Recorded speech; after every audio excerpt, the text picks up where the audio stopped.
underdogs, misfits, and other little lunatics to Sarah's Silver and New Year's going into 2026.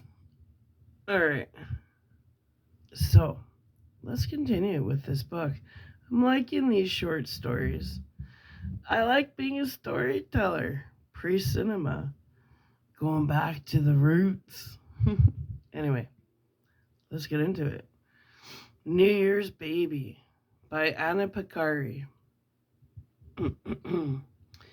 During her 35th week appointment, Jennifer listened intently as her obstetrician said, "Since this baby is almost 5 pounds, I think we should discuss the possibility of an induction at 39 weeks." The second time, Mother looked at her doctor and asked in a voice worthy of a more qualified veteran mother, "That's right, after Christmas.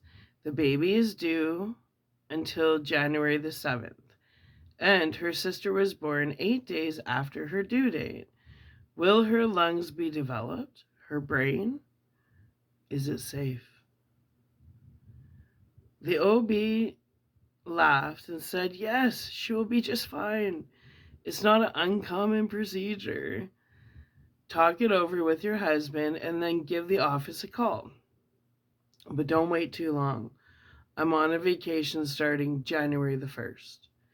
After the workday, Jennifer wobbled into her house via the garage and dropped her bag onto the table near the back door. She was immediately greeted by her husband, Brian, and their 2-year-old Taylor. "Hi, babe," Brian said, leaning down to give Jennifer a kiss before she landed squarely on a chair at their kitchen table, while Taylor wiggled her way onto the shrinking prime real estate that was Jennifer's lap. How was work? Jennifer didn't want to talk about her day as a customer service manager at a nearby Acme supermarket, so she just blurted, "Dr. Potts wants to induce me right after Christmas." Brian chuckled and said, "Ka-ching! A second tax deduction for the tax year 2003. Jennifer laughed genuinely, knowing that her CPA hubby loved a good tax break. "Seriously, Bri, are you okay with this? I don't know how I feel about this baby sharing a birthday month with her sister. But Dr. Potts said this little girl is going to be a whopper and is perfectly safe," she added in one single breath. "I trust Dr. Potts. She was amazing when we had Taylor, but it's up to you, Mama." Jennifer took a deep breath, which was the only breath she could manage these days, and said, "Let's do it." So in the early evening of December the 30th, Jennifer was induced, and at 6:30 a.m. on December the 31st, Avery Marie Fellows came screaming into the world, almost as if she had a problem with the day she was born. For the next several birthdays, to make things easier for family and friends during the Christmas month, Jennifer and Brian set the first Sunday of December, which always fell close to Taylor's birthday of December the 4th, as the day to celebrate both girls. The guests were appreciative, as was Taylor, who delighted in having an audience to sing happy birthday to her.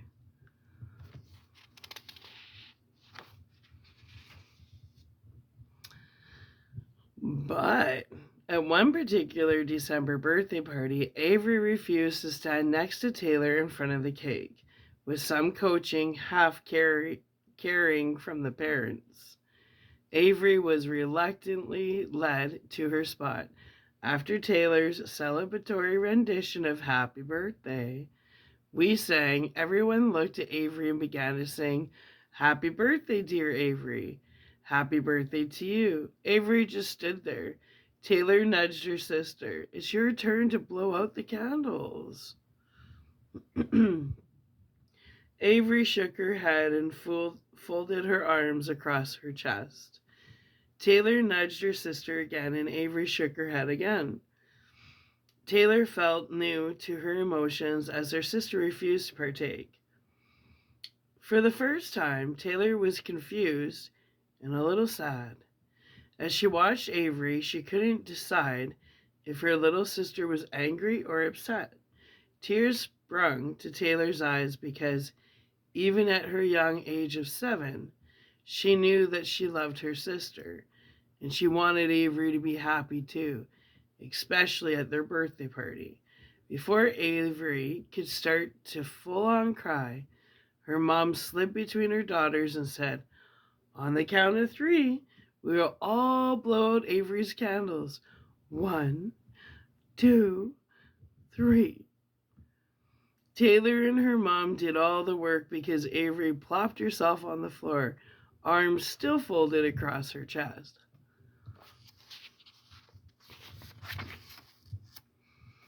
December 2009. The following year, Avery told her mom that she didn't want to share a birthday party with Taylor. She wanted to invite her school friends to a party at a local indoor kids gym. Her mom agreed, but told Avery that it would have to be in the middle of the January because their parents needed time to recover from Christmas. Avery had no idea what that meant and didn't like not being able to celebrate her birthday on her actual birthday. But Avery was happy that her friends would come and play with her, and they would not sing to her sister too. December 2016 to 2020, ages 13 to 17. As Avery grew, she became acutely aware that she had been born on a day on which everyone celebrated. This fact made her feel disregarded, so when she was in 8th grade, she decided to experiment. Avery and many of the kids from her class were invited to Katie DeAngelo's house for a New Year's Eve party. So Avery made sure to tell everyone who asked if she was going to Katie's party. "Yes, I'm going. And I'm excited that I will be with all my friends on my birthday," or something to that effect. New Year's Eve, or Avery's birthday as she called it, finally came, and Avery was anticipating a cake or something from Katie and her friends. But she was crushed when no one wished her a happy birthday or even mentioned it, and certainly there was no cake.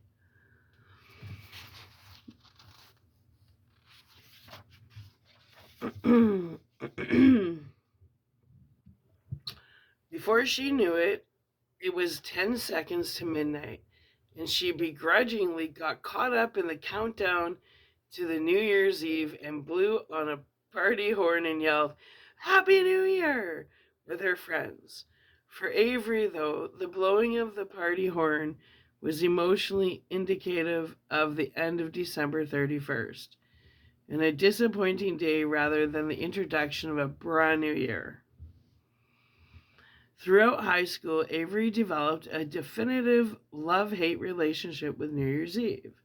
She detested that it was her birthday, but loved that she and her friends would gather at someone's house and drink whatever they could poach from their parents.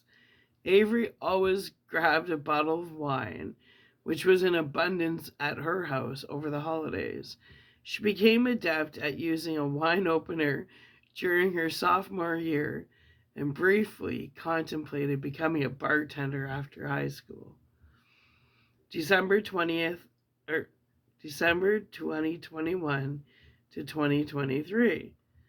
Ages 18 to 20. When Avery started college, she told her roommates that her birthday was December the 4th. Taylor's birthday.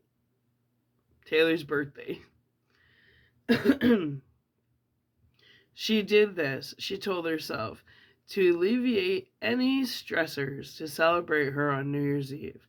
But in actuality, it was to keep her heart from being broken when no one appeared to care that it was her special day and not just a day to get drunk and kiss a random person when the new year came dancing in at midnight. Of course, Avery's close friends eventually learned that her birthday was on December the 31st, but they always wanted to celebrate with her at the beginning of December because they said that the end of the month was exceedingly challenging to get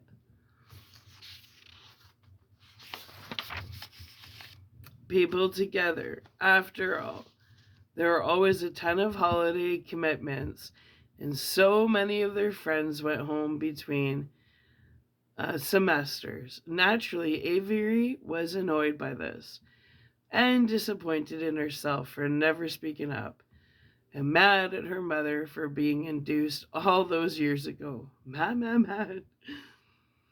And still got upset when her dad called her my little tax deduction. That's funny.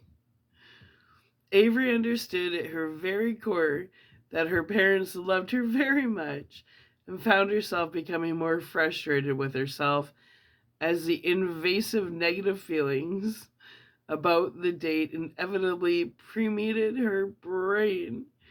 Perturbed by the nagging feeling that she was being ridiculous and immature, Avery gained some insight into the fact that she continually behaved like that little girl who crossed her arms and refused to blow out the candle.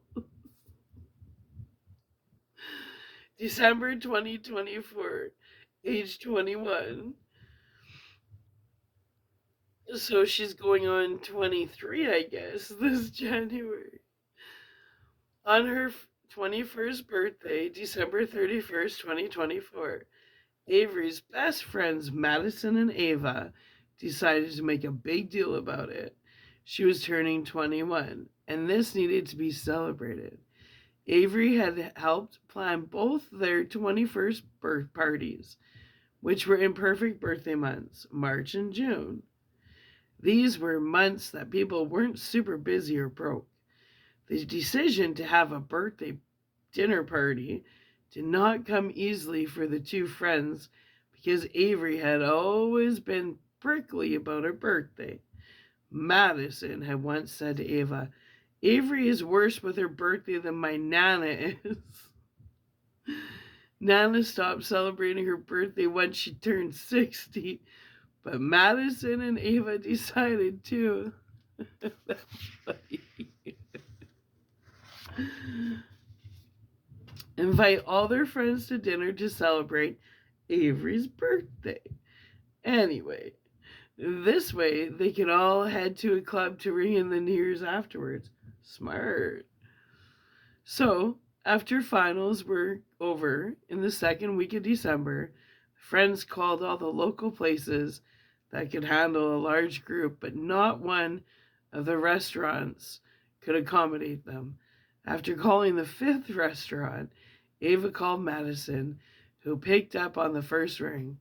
I'm not having any luck with Avery's dinner. Were you able to get a reservation? Ava asked hopefully. Not really.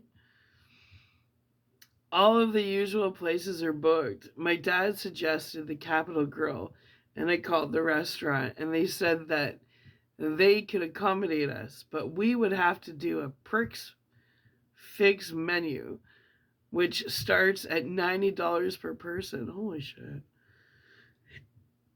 I think Avery's being a little high maintenance. Anyway, obviously, alcohol is extra. Not even a bottle of wine? Fuck, not even a free drink for $90 a plate? Whatever. Anyways, Madison exhaled audibly, and Ava groaned on the other line. Both were well aware of their dire financial situations. They were all broke college students. Plus, the holidays were coming up. Propelled by their love for Avery with her disdain for her birthday, and their limited bank accounts. Ava and Madison three-way called Avery's older sister, Taylor, for advice. Taylor immediately understood. She had been tiptoeing around Avery's birthday since her sister turned 5 and began to comprehend that her birthday was being hijacked every year. Right. Although she was momentarily pissed off at her sister's continued refusal to reframe the date as something more than an annual disappointment, she shook it off and came up with a solution. Okay, here's what we're gonna do, Taylor began. I'm going to take her out in the late afternoon for her first legal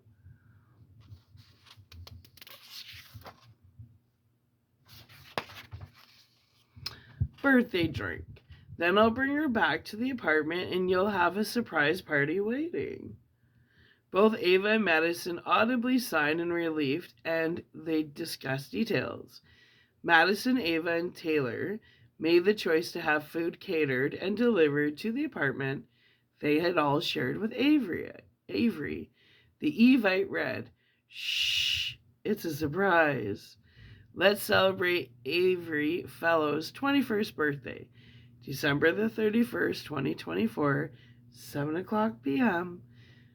Dinner and drinks, New Year's celebration to follow. Our apartment, RSVP to Madison or Ava." The friends were apprehensive about including the New Year's part on the invitation because of Avery's vitriol surrounding New Year's Eve, but they were fearful that some people would leave early to go to another party or not show up at all because of other New Year's plans. This way, everyone had a reason to come, stay, and celebrate their friend. On the day of the party, Avery spent the day with her sister, who kept her moving and not very lightly inebriated. At 7:30 p.m., Taylor pulled into the parking garage of Avery's apartment complex. The sisters opted for the elevator to their third-floor apartment. Avery didn't think she'd make it up the stairs. She got totally loaded. And she probably went passed out with this huge birthday party. Watch. I can foreshadow it. She staggered to her door and dug into her purse for her keys. Once she found them, she discovered that she couldn't get the key into the keyhole without leaning on the door. This was, of course, due to the single tequila shot she'd indulge in at each bar they went to. After 3 attempts, Taylor took the keys from Avery and opened the door for her sister. As the door swung open, a chorus of "Happy Birthday" pierced Avery's skull. It took a minute for Avery to understand that there was a surprise party in her living room. A surprise party for her. Yeah. Not that she didn't hint every year since she was 5. Anyway. When the shock wore off, she allowed pure joy to overwhelm her. She happily hugged her sister and then cheerfully greeted Ava, Madison, and the other people who were gathered to celebrate her birthday. Until she looked up at the happy 21st birthday banner, only to see a happy New Year's banner right below it. Oh no. This chick's a trip, man. Really figure out what's important in life, people. Fuck me. Forget the details. It's about solutions, right? Going into 2026, forget the details. It's about solutions. And tea.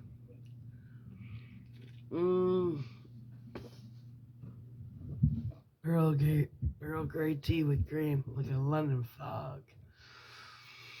Well, it's not about me. It's clearly about Avery. So let's get back to it. So she's pissed off because below her happy 21st birthday sign is a happy New Year's Eve banner. She's triggered, man. She's triggered.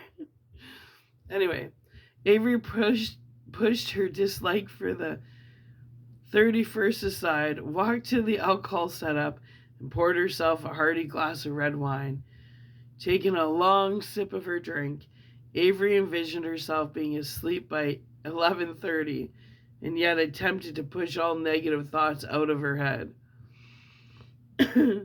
At that moment, there was a knock on the door. Avery watched as Taylor opened the door for a very good looking guy. Did they get her a stripper?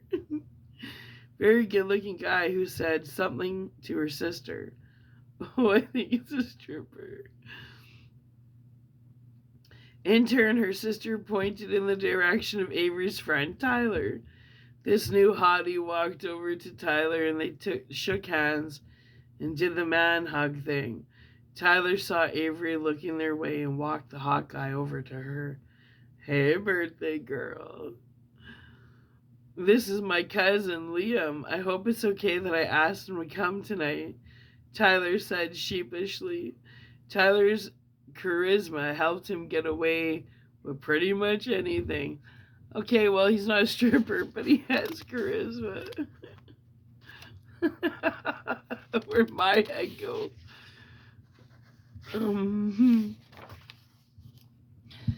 Before Avery could answer, Liam quickly added, I didn't know it was a birthday celebration. Happy birthday, Avery. Avery held her breath for a usual follow-up comment, such as, you're a New Year's baby, or there's always a party on your birthday, but it didn't come. It's like whoever fits the glass shoe, whoever doesn't mention New Year's on her birthday, which is on New Year's, is the one. Okay. Avery felt suddenly sober as she acknowledged her gratitude that this hot guy was not going to mention the fact that this day was anything more than her birthday. So, what have you done to celebrate this momentous occasion so far? Liam asked earnestly. Avery looked at Liam and perhaps for the first time in 21 birthdays, smiled genuinely. We hit up every bar in the city, Avery said hyperbolically. Apparently, strangers love to buy drinks for people who are officially in the legal age club. Liam chuckled. Avery had to ask, how did you find yourself at my party? Liam told her that he was starting a new job in their city on January the 7th and was getting settled in his new place. He gestured. Tyler felt sorry for me because he's the only person I know in this town. Avery looked him square in the eyes and responded, now you know me. Liam and Avery talked all that night. Sure, I'm sure all they did was talk. You know me now. Liam and Avery talked all that night and long into 2025. And then they talked year after year. Eventually they married and decided to start a family. And never celebrate New Year's again, but always celebrate her birthday, apparently, right? Oh, is there more? There is. December 30 or 2030. Oh, it's futuristic. Age 27. When Avery was told her due date. No, it's New Year's. I bet you know. When Avery was told her due date, she was resolute. She knew what she would do if her child's birthday fell on a holiday. If necessary, she planned on transforming the date for her son and herself. So when Anders Fellows Daly was born on December 31st at 20:30 at 7:30 p.m., Avery knew exactly what to do. While Liam was sleeping on the rollaway bed, Avery picked up Anders from his newborn crib and brought him into the bed with her. After setting him on her thighs, facing her, she whispered, "Happy birthday, my love. You will love having a birthday on this day. Everyone will wish you a happy birthday and wish you well for the upcoming year. You were born today because you are so very special and deserve all the people around the world to celebrate your day." Avery paused and kissed the top of her son's head. "You are a blessing and a gift." From that day forward, New Year's Eve was Avery's favorite day of the year. That was a great creative writing story. I really enjoyed that. I totally enjoyed that one. So some of these are really good. Okay, about the author. Anna Picardi is a storyteller and licensed therapist whose writing delves into complex dynamics of human relationships, personal growth, and healing. Drawing from her past experiences as a therapist, Anna crafts narratives that resonate with emotional authenticity and psychological depth. She is the author of Lives Intertwined, which released in 2024. As a mother, spouse, and a dog lover, woo woo, we gotta love the dogs, right? Anna infuses warmth and relatability into her characters, often reflecting her own experiences with parenthood, relationships, and the everyday joys and struggles of life. Whether writing about a character's journey towards self-discovery or addressing mental health themes, Anna's open-minded and peaceful nature shines through. When she's not writing or guiding clients through their healing journeys, Anna practices self-care through daily meditation, Peloton classes, Peloton classes, and cooking Italian cuisine. She loves immersing herself in nature, whether hiking the scenic trails of Bucks County, Pennsylvania, or walking along the sandy shores of Fernandina Beach, Florida. You can find Anna on Instagram at Written by Anna Picardi, which is at WRITTENBYANNAPICARI. I really enjoyed that story. Thank you, Anna. All right, so what story are we coming back with? Seeking Sanctuary. All right, Underdogs, Misfits, and Other Little Lunatics. Thanks for celebrating a Silver Sarah's New Year's Eve celebration. Letting go of 2025 and so eager to embrace 2026. Yeah. If you're on the right side of history. Anyway. Okay, I love you. And if you are going tonight, please drive safe, be smart, be kind, be peaceful, and celebrate. Take a cab, right? Keep it good. The best is yet to come. Anyways, I love you. I'll be back with Seeking Sanctuary. I'll be right back.